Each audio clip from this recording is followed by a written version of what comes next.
Dans un petit village africain, les journées étaient rythmées par les chants au lever du soleil, les battements des tam-tams lors des cérémonies, et les croyances transmises de génération en génération. Les anciens racontaient encore les histoires des esprits de la brousse et des malédictions lancées par les marabouts. Chacun respectait ces traditions, car elles guidaient la vie collective, les mariages, les naissances et même les conflits. Au cœur de ce village vivait Nafissa, une jeune femme au visage lumineux et au caractère généreux.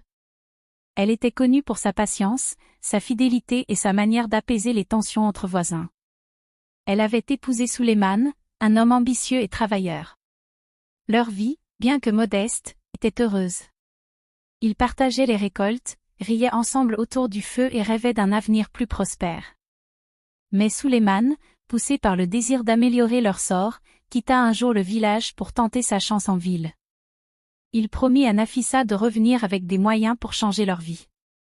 Elle resta au village, entretenant leur maison, veillant aux champs, et gardant l'espoir de jours meilleurs. Pourtant, au loin, dans l'agitation citadine, Souleymane croisa le chemin de Mariam. Mariam était la fille d'un marabout respecté, mais elle n'avait rien de l'humilité des femmes du village. Belle, audacieuse et sûre de son charme, elle captivait ceux qu'elle rencontrait. Souleymane, fragile face à ses séductions, céda peu à peu. Ce qui avait commencé comme une simple rencontre devint une relation. Ensemble, ils commencèrent à bâtir une nouvelle vie en ville, loin des regards du village et du souvenir de Nafissa. Souleymane, autrefois homme simple et attaché à sa femme, s'était peu à peu laissé emporter par l'attrait de Mariam. En ville, elle lui avait offert son soutien, l'avait introduit auprès de certains contacts et l'avait encouragé à viser plus haut. Avec elle, il découvrit une autre vie, faite de confort et d'apparence. Mais derrière ce vernis se cachait un éloignement grandissant de Nafissa, restée au village. Celle qui avait partagé ses épreuves, ses espoirs et sa pauvreté se retrouvait peu à peu reléguée à l'ombre de son existence. Lorsqu'il décida de revenir s'installer au village, ce n'était pas pour renouer avec Nafissa, mais pour y amener une part de cette nouvelle vie. Mariam, déterminée à ne pas le laisser s'éloigner, quitta elle aussi la ville pour le rejoindre.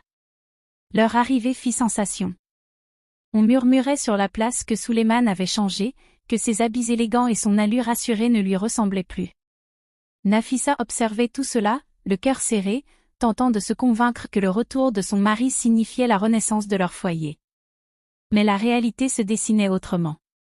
Souleymane continuait à fréquenter Mariam dans le secret, se rendant chez elle la nuit ou trouvant des prétextes pour l'approcher. Les voisins n'étaient pas dupes. Les rires étouffés,